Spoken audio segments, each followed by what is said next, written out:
ইস, বিয়ের নিয়মটা যদি এমন করা হতো। ধরেন, ছেলে থাকবে স্টুডেন্ট, মেয়েও থাকবে স্টুডেন্ট। ছেলের বয়স 18 আর মেয়ের বয়স 16 হওয়ার সাথে সাথেই তাদের বিয়ে দিবে।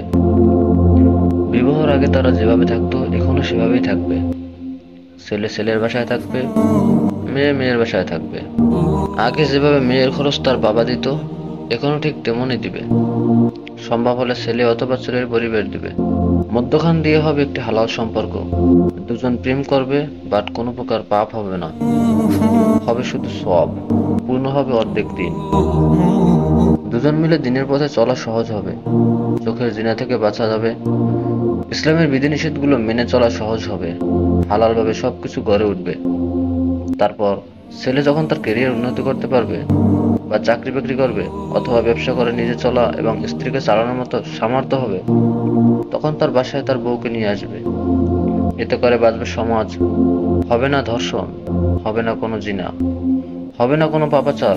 এটা সকল পিতামাতার বোঝা উচিত।